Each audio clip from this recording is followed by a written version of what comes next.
우리가 그 신앙생활을 하다 보면은 그 자연스럽게 이런 질문이 떠오를 때가 있습니다. 왜 하나님은 우리를 혼자 믿도록 하지 않으시고 그 공동체 안에서 신앙생활을 하게 하셨는가라고 말입니다. 사실 이 혼자서 신앙생활을 하는 것이 더 편할 때가 있습니다. 부딪힐 일도 없고 상처를 받을 일도 없고 조율할 필요도 없기 때문이죠. 그런데 하나님은 우리를 혼자가 아니라 함께 믿도록 부르셨습니다. 이 사람은 혼자 살아갈 수 없는 존재이고 이 사회적 동물이기 때문에 이 하나님께서 인간을 창조하실 때부터 이 공동체 안에서 살아가도록 하셨습니다. 이 공동체란 사람들이 공동으로 모여 만든 집단, 이 공통의 가치와 정체성을 가지고 특정 사회 문화적 공간을 공유하는 사람들의 모임입니다. 이 영어로는 커뮤니티라고도 하죠. 그 예가 바로 가정, 직장, 교회입니다. 여러분, 이 교회는 어떤 공동체입니까? 하나님을 믿는 사람들이 모인 공동체입니다. 예수 그리스도를 주라고 믿고 시인하는 사람들의 모임입니다. 그런데 이 공동체라고 해서 이 언제나 이 평안과 기쁨만이, 이 아름다움만이 있는 것은 아니죠. 어려움도, 그런 불편함도 또 따라오게 된다는 것을 우리는 알고 있습니다. 이 가정을 보면요, 이 한 부모님 밑에서 자란 이 형제 자매도 이 생각이나 이 성향이 달라서 이 다투기도 하고요. 또 같은 직장 안에 이 팀원들 사이에서도 이 서로를 오해하기도 합니다. 왜 그런 것일까요? 왜냐하면 이 공동체는 완전한 사람들의 모임이 아니라 연약한 사람들이 함께 모여 만들어가는 것이기 때문입니다. 같은 집에 살아도 의견이 다른 것처럼 이 같은 안에서도 차이가 존재합니다. 그리고 때로는 그 차이가 오해가 되기도 하고 이 오해가 상처가 되기도 하며 그 상처가 관계를 멀어지게 할 수도 있습니다. 게다가 마음이 불편해지는 순간도 찾아오게 되죠. 교회 역시 그렇습니다. 우리는 같은 하나님을 예배하고 같은 말씀을 붙들고 같은 복음을 믿지만 그럼에도 때때로 생각이 다르고 이 표현 방식이나 그런 방식이 그 방향이 다르기 때문에 오해가 생기기도 합니다. 그런데 교회는 이 세상의 공동체와 다른 점이 있습니다. 이 세상의 공동체는 이해가 맞아야 함께하고 같은 취향이어야 가까워지고 같은 목적이 있어야 움직입니다. 그러나 교회는 다릅니다. 교회는 이해가 같아서 하나가 되는 곳이 아니라 하나님 때문에 하나가 되는 공동체입니다. 우리 아름다운 교도 마찬가지죠. 이 같은 이유 때문에 하나가 되는 것이 아니라 하나님을 예배하러 모였고 하나님만을 섬기기 때문에 우리는 하나인 것입니다. 그런데 때로는 우리조차도 생각이 다르고 그런 문화나 사고방식이 달라서 그 감정이 부딪히거나 의견이 충돌해서 이 갈등이 생길 때가 있다라는 것이죠. 오늘 본문이 이 여호수아 22장에 나오는 이스라엘 공동체도 바로 그런 상황을 겪었습니다. 이 요단 동편의 지파가 이 단을 세운 일로 오해가 생겨서 요단 동편의 지파들과 요단 서편의 지파들 사이에 전쟁 직전까지 가는 상황을 경험했지만 다시 하나님 안에서 하나됨을 보여주는 장면이라고 할 수 있죠. 오늘의 말씀을 통해 이 이스라엘 공동체가 어떻게 하나님 안에서 하나가 되었고 하나님만을 섬기는 신앙 공동체가 되었는지를 함께 살펴보고자 합니다. 이 여호수아서는 이스라엘 백성들이 광야 생활을 마무리하고 이 어떻게 가나안 땅에 입성하게 되었는지를 보여줍니다. 그리고 이 역사서의 시작 부분이라고 할 수 있으며 총 24장으로 되어 있습니다. 여호수아서는 크게 세 부분으로 구분할 수 있는데요. 1장부터 12장까지는 이 여호수아의 지도 아래 이 가나안 정복 전쟁이 어떻게 이루어졌는지가 나오고 또 13장부터 21장까지는 이 가나안 땅을 이스라엘 지파들에게 분배하는 것과 또 도피성 지정과 레인들이 거주할 성읍들이 나옵니다. 그리고 22장부터 24장까지는 이스라엘 백성들이 하나님 안에서 하나가 되어 신앙으로 결단하는 모습이라고 할 수 있습니다. 요단 동편에 지파들이었던 루벤, 갓, 므낫세 반지파는 이 민수기 32장에서 모세가 특별한 땅 분배를 했을 때 이 요단 동편에 거주하게 되었습니다. 그렇지만 이스라엘이 당시에 아직 그 가나안 땅 정복을 하지 못한 상태였기 때문에 이 요단 동편의 지파들이었던 루벤, 갓, 므낫세 반지파는 자신의 가족들과 가축들은 그 땅에 남겨두고 가나안 땅 정복 전쟁에 최전선으로 나가 싸우겠다고 이 모세에게 약속합니다. 그 내용이 민수기 32장 25절부터 27절에 나와 있는데요. 이 민수기 32장 25절부터 27절의 말씀을 제가 읽겠습니다. 갓 자손과 르우벤 자손이 모세에게 대답하여 이르되 주의 종들인 우리는 우리 주의 명령대로 행할 것이라. 우리의 어린아이들과 아내와 양떼와 모든 가축은 이곳 길르앗 성읍들에 두고 종들은 우리 주의 말씀대로 무장하고 여호와 앞에서 다 건너가서 싸우리이다. 이 말대로 그들은 가나안 정복 전쟁이 다 끝날 때까지 이 자신의 땅으로 돌아가지 않고 이 나머지 이스라엘 지파들과 동고동락하며 함께 생활합니다. 가나안 정복 전쟁은 약 5년에서 6년 동안 이루어졌는데 그 시간을 함께 보냈다라는 것입니다. 가나안 정복 전쟁을 마치고 이 나머지 지파들인 9지파 반도 이 땅을 분배받아서 기업으로 얻게 됩니다. 그리고 여호수아는 이 요단 동편의 지파들인 루벤 지파, 갓 지파, 므낫세 반 지파에게 이 축복하면서 그들을 돌려보냅니다. 이 요단 동편의 지파들이 돌아가는 길에 이 요단 강가에 제단을 쌓는데 이 소식이 요단 서편에 있는 대부분의 이스라엘 지파들에게 알려지게 됩니다. 동쪽 지파들이 요단 강가에 보기에 큰 제단을 쌓았다라는 소식을 듣고 이 대부분의 서쪽 지파들은 놀랐고 이 동쪽에 있는 지파들과 싸우러 가려 했다는 것이 그 본문인 12절에 나와 있죠. 즉 오해를 하게 된 것입니다. 오늘 본문 12절을 보면 온 회중이 실로에 모여서라고 나와 있는데요. 이 여호수아 18장 1절을 보면은 이스라엘이 실로에 회막을 세웠다는 것을 알 수 있습니다. 그래서 이 실로는 중앙 성소가 있는 곳이 되었죠.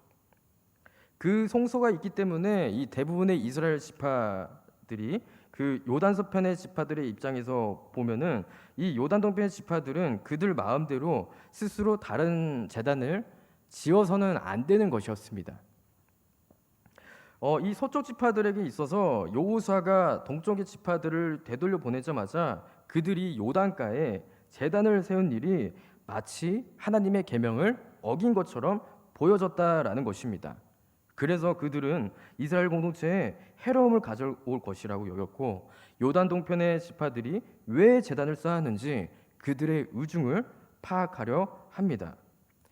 만약 요단 동편의 지파들이 하나님을 배반하는 것이면 요단 서편 지파들은 그들과 전쟁하는 것까지도 불사하겠다는 마음이었죠.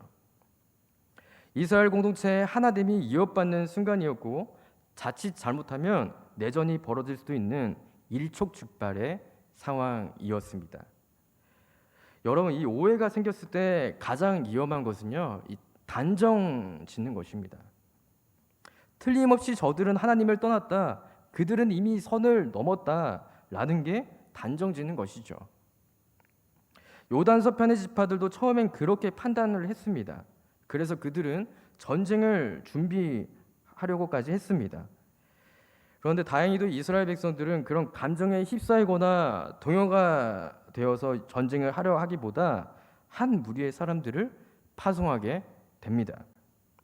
한마디로 이 조사단, 즉 중재자들을 보내게 된 것이었죠. 이 대제사장 비느하스와 10지파의 지도자들이 이 요단 동편의 이 길르앗 땅으로 가서 요단 동편의 지파들이 왜 제단을 세웠는지를 파악하려 합니다.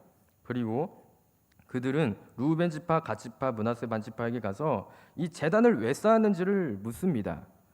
여호수아 22장 16절부터 18절의 말씀인데요. 이 말씀도 제가 읽겠습니다.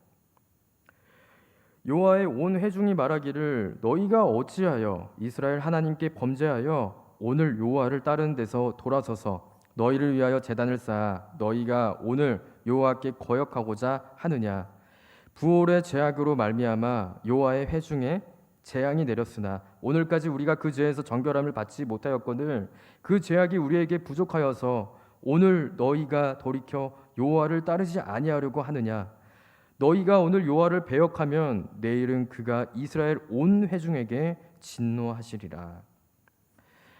이 비느하스 무리가 제기한 이 질문은 얼핏 보면은 그 전쟁 없이 문제를 해결하기 위해서 급파되어 한 말처럼 보이지만 그들의 질문은 곧바로 긴장을 고조시킵니다. 왜냐하면 여호와의 온 회중이라는 말을 사용하므로 이 요단 동편의 지파들을 이스라엘의 공동체에 포함시키지 않는 듯한, 그들을 빼는 듯한 뉘앙스를 보이기 때문이죠. 그리고 그들은 요단 동편의 지파들에게 이 죄가 공동체 전체에 어떤 영향을 미치고 해악을 끼치는지에 대해서 이 두 가지 사례를 예로 들며 말했습니다. 첫 번째로는 부올의 죄악인데요. 이 부올의 죄악은 민수기에 나왔듯이 이 이스라엘 백성들이 시딤에 머물렀던 당시에 이 발람의 계략에 넘어가서 그 모압과 미디안 여인의 유혹을 받아 음행함으로 범죄한 사건이었습니다. 그 결과 하나님께서 진노하셔서 역병, 전염병이 퍼지게 되었고 그때 비느하스가 하나님을 향한 열심으로 음행한 이스라엘 남자와 모압 여인을 창으로 찔러 죽임으로써 이 전염병이 더 퍼지는 것을, 악화되는 것을 막게 되었죠. 그리고 두 번째로는 이 아간의 범죄였습니다. 여호수아 7장에 보면 알 수 있듯이 이 아간이 여리고에서 봉헌된 물품들을 훔쳐 이 자신의 집 안에 숨기는 죄를 범함으로 인해 첫 아이성 전투에서 이스라엘 사람이 36명이나 죽고 패배하게 된 아픔을 경험하게 되었죠. 그 내용이 우리가 읽진 않았지만 이 여호수아 22장 20절에 잘 나타나 있죠. 즉 이것은 한 사람의 죄가 공동체 전체에 피해를 입힌다는 것을 보여주었습니다. 그래서 그들은 이 두 가지 경험을 바탕으로 교훈 삼아 한 집단의 죄가 민족 전체에 영향을 끼치며 그 죄는 모두를 하나님 앞에 반역하는 상황으로 만든다는 것을 말하고 있는 것이죠. 즉 그들의 말을 빌면 이렇습니다. 과거의 선조들이 하나님 앞에 우상 숭배를 해서 심판받아 멸망했다는 것을 너희들도 잘 알고 있지 않느냐? 그런데 왜 이와 같은 일을 반복하려는가? 이 비느하스를 비롯한 이 사람들이 지금 요단 동편 지파들에게 이렇게까지 말하는 이유가 무엇일까요? 우상 숭배의 죄악이 하나님 앞에서 얼마나 악한 것인지와 그 죄악의 결과는 결국 파멸로 멸망으로 이어진다는 것을 몸소 경험했기 때문에 걱정돼서 한 말이었습니다. 똑같은 실패와 아픔을 겪지 않도록 하기 위한 마음에서 한 것이었죠. 그러자 요단 동편의 지파 사람들은 이 비느하스 일행의 말에 감정적으로 대응하지 않았습니다. 그들은 비느하스 일행의 말이 끝날 때까지 신중하게 참고 기다렸다가 그 자신들이 요단가에서 제단을 세운 이유에 대해서 차분하게 설명합니다. 솔직하게 자신들의 입장을 이야기를 합니다. 그 내용이 바로 오늘 본문 22절부터 29절까지 나타나 있습니다. 요단 동편의 지파들은 이렇게 먼저 말합니다. 전능하신 하나님이여 아시옵소서. 우리는 하나님을 떠나려는 것이 아닙니다. 이 제단을 세운 것은 우상을 위한 것이 아니라 후손에게 신앙을 증거하기 위한 것입니다. 즉 이 제단을 보는 관점이 서로 달랐습니다. 요단 서편의 지파들은 이 제단을 분열의 표시와 이 동편 지파들이 신실하지 못하다는 표시로 보았고 이 요단 동편의 지파들은 신실함의 표시로 보았습니다. 이 요단 동편 지파들의 입장에서는 이 비록 그들 자신이 엄밀하게 이 가나안 땅, 그 약속의 땅 경계선 밖에 살고 있지만 여전히 하나님 백성의 일부라는 것을 나타내기 위해서 그 표시로 제단을 세운 것이었습니다. 27절에 나와 있듯이 이스라엘 공동체 사이에 그 증거가 되도록 하기 위해서 세운 것이었습니다. 그리고 서쪽 지파의 후손들이 동쪽 지파의 후손들에게 이 약속의 백성 가운데 그들의 분깃이 없다고 하면서 그들을 여호와 하나님의 적법한 예배자로 간주하지 않는 것을 막는 수단이었다는 것입니다. 그런데 이 요단 서편의 지파 사람들이 보기에는 그 제단이 진짜 제단의 모형이었다는 것이죠. 그래서 요단 동편의 지파 사람들은 이 비나스 일행과 요단 서편에 있는 이스라엘 공동체가 오해하지 않도록 잘 말할 필요가, 해명할 필요가 있었습니다. 그래서 비나스 일행은 이 요단 동편의 지파들의 그 말을 듣습니다. 여기서 우리는 몇 가지 중요한 사실들을 알게 됩니다. 먼저 신앙 공동체는 서로의 마음을 듣는 공동체입니다. 공동체를 세우는 가장 큰 힘은 논쟁이 아니라 경청의 자세입니다. 서두르고 판단하기보다 이해를 구하는 공동체, 경청하고 소통하는 공동체가 하나님께서 기뻐하시는 신앙 공동체라는 것입니다. 둘째로 신앙 공동체는 하나님을 섬기는 데 우선을 두는 공동체입니다. 이어지는 요단 동편의 지파들의 말을 통해서 우리는 그들이 무엇보다도 하나님을 섬기기 위해 제단을 세운 것이었다라는 것을 볼 수 있습니다. 오늘 본문인 여호수아 22장 29절의 말씀을 함께 읽겠습니다. 시작. 우리가 번제나 소제나 다른 제사를 위하여 우리 하나님 여호와의 성막 앞에 있는 제단 외에 제단을 쌓음으로 여호와를 거역하고 오늘 여호와를 따르는 데에서 돌아서려는 것은 결단코 아니라 하리라. 아멘.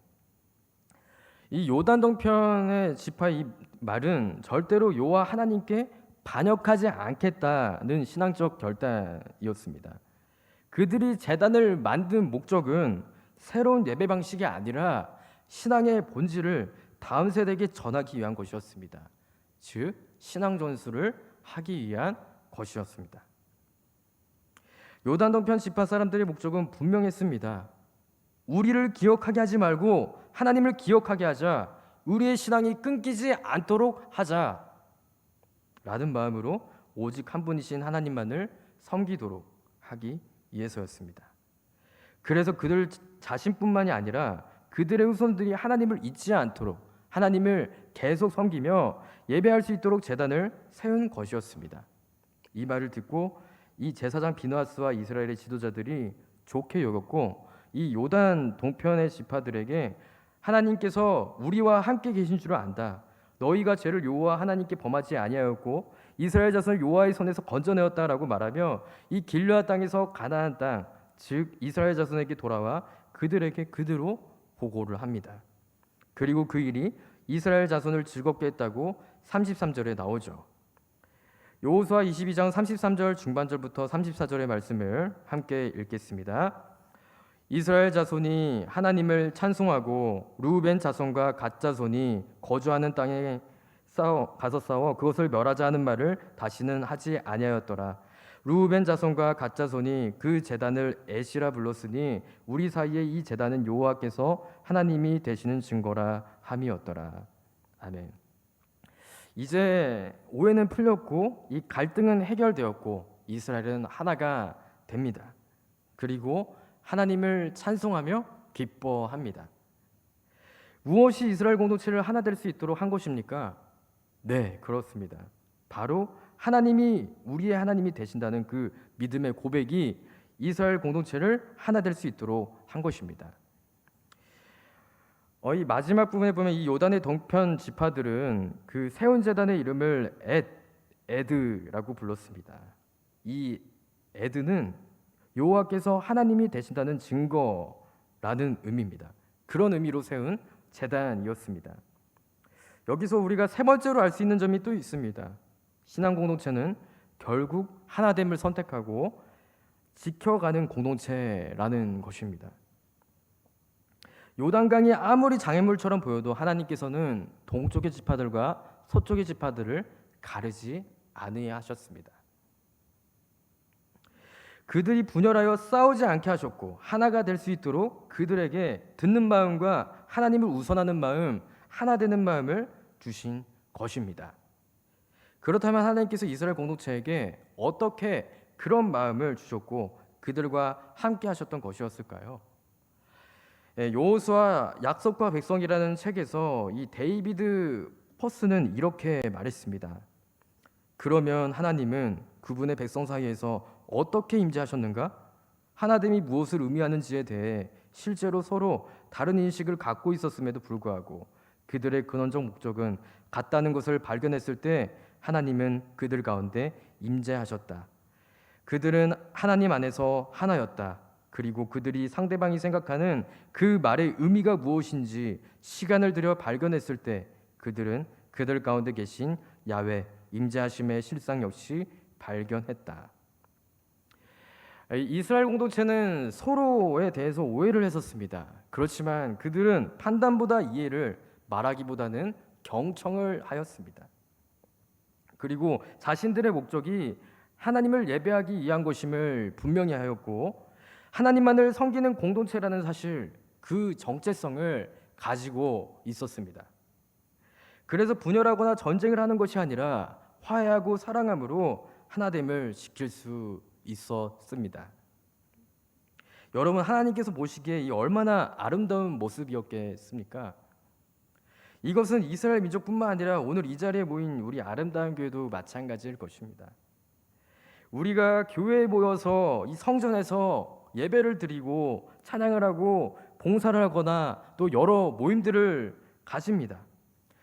또 여러 맡은 자리에서 사역을 감당합니다. 네, 다 좋습니다. 하지만 그 무엇보다 중요한 것은 우리가 신앙 공동체로서 하나님을 섬기는 목적을 갖고 해야 한다라는 것입니다. 만약 우리 공동체의 방향이, 우리 교회의 방향이 사람이나 감정, 프로그램이 중심이 된다면 그 공동체는, 그 교회는 힘을 잃습니다. 하나가 되지 못할 것입니다. 의견이 나뉘어지거나 다툼이 발생해 어려움을 겪기도 할 것입니다. 그러나 그 공동체의 중심이 하나님이 된다면 그 공동체는, 그런 교회는 흔들리지 않습니다.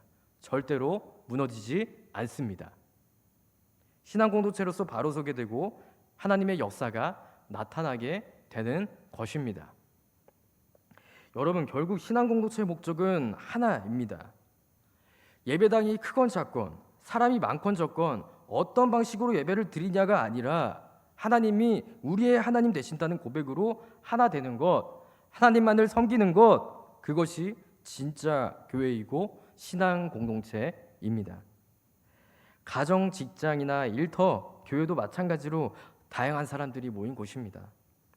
연륜이나 경험이 다르고 생각이나 방식, 의견도 다릅니다. 그러나 우리는 그러한 것들을 앞세우기보다, 추구하기보다 하나님 안에서 하나가 되어야 하고 하나님만을 섬기는 그런 신앙 공동체가 되어야 할 줄로 믿습니다.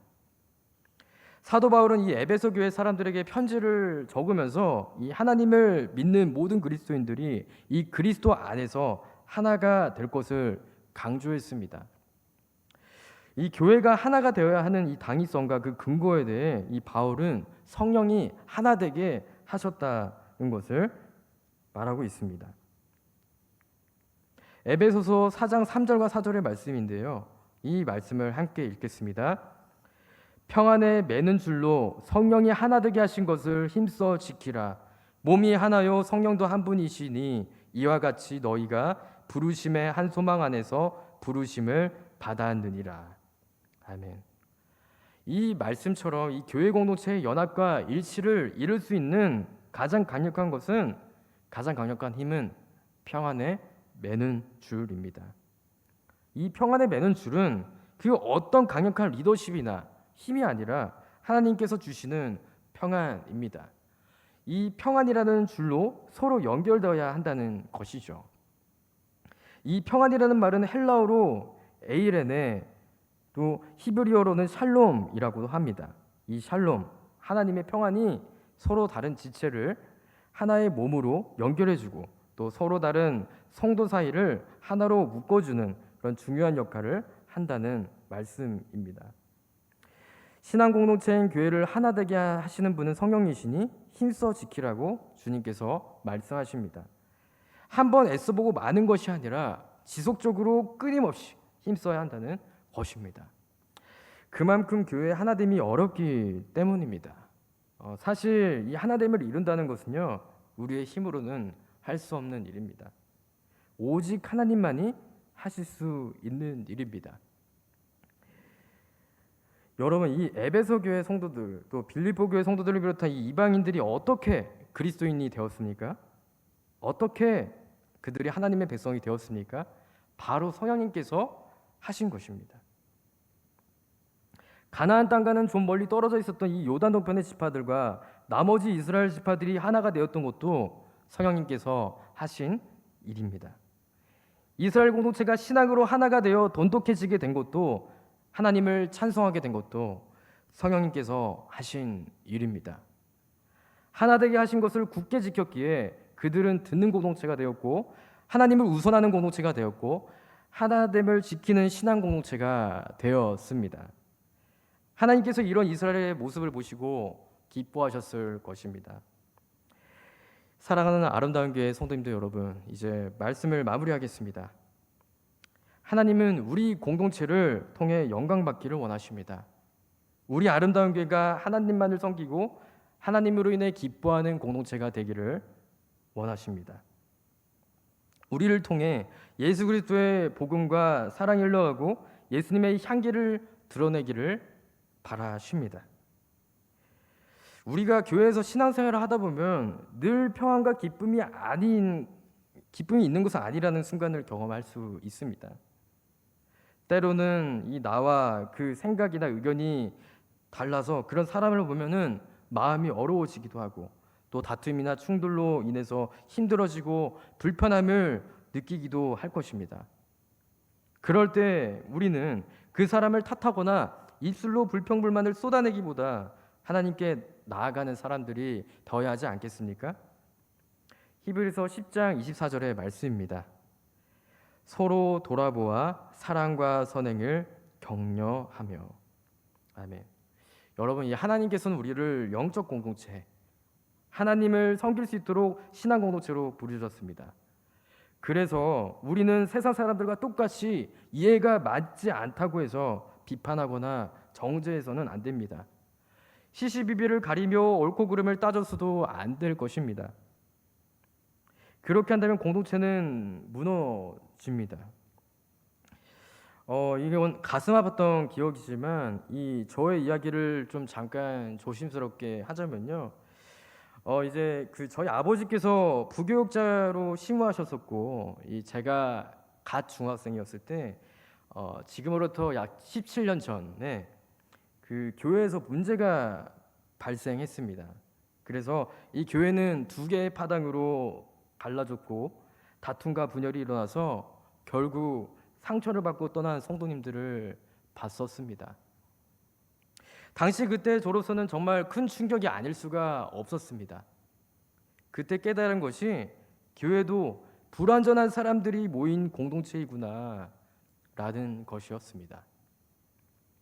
그렇습니다, 여러분. 이 세상에 완전한 사람은 없습니다. 완벽한 사람은 없습니다. 다 부족하고 연약함을 가지고 있습니다. 그렇게 우리는 주님의 마음으로, 주님의 시선으로 그들을 품고 바라보며 대해야 합니다. 교회인 우리가 그런 사람들을 품지 못한다면, 호용하지 않는다면 교회는 세상의 집단, 세상의 공동체와 별 다를 바가 없을 것입니다.